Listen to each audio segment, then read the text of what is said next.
महाभारत के युद्ध में संपूर्ण भारतवर्ष के राजा महाराजा शामिल हुए थे। इस महाभीषण युद्ध में कौरवों की असंख्य सेना सहित लाखों योद्धा मारे गए थे। लगातार 18 दिनों तक चले इस महाविनाशकारी युद्ध में केवल 10 महारथी योद्धा ही जीवित बच पाए थे।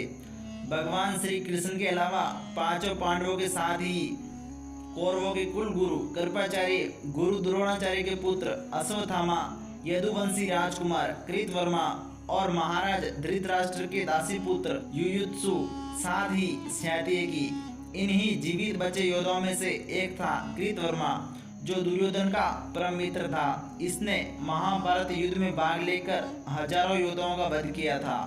कृतवर्मा ने अपने पराक्रम से युद्ध में कई बार भीम, नकुल और सहदेव को भी परास्त कर दिया था। ये कौरव सेना के उन महारथी योद्धाओं में से एक था जो धनुर्विद्या और गदास्त्र चलाने में माहिर था। अपनी इस अस्त्र विद्या के कारण ही वह संपूर्ण युद्ध में पांडवों और उनकी सेना से बचता रहा था। कृतवर्मा के इसी पराक्रम को देखकर पांडव भी भयभीत हो गए थे। कृतवर्मा एक यदुवंशी राजकुमार था जो भोजराज का पुत्र था। ये कौरव पक्ष का एक अतिरिक्त योद्धा था।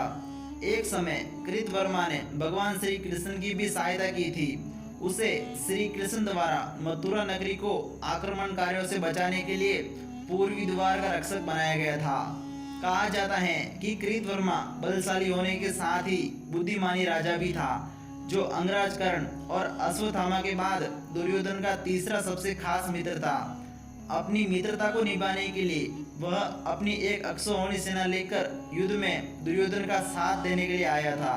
उसने पांडवों से अपने परम मित्रों के वध का बदला लेने के लिए अश्वत्थामा और गुरु कृपाचार्य के साथ मिलकर घोर रात्रि में पांडवों के पांचों पुत्रों का वध करने में अश्वत्थामा का सहयोग किया था। उसने सोते हुए सैनिकों की टुकड़ी पर हमला करके उन सभी को मार डाला था और अंत में पांडवों के शिविर में आग लगा दी थी।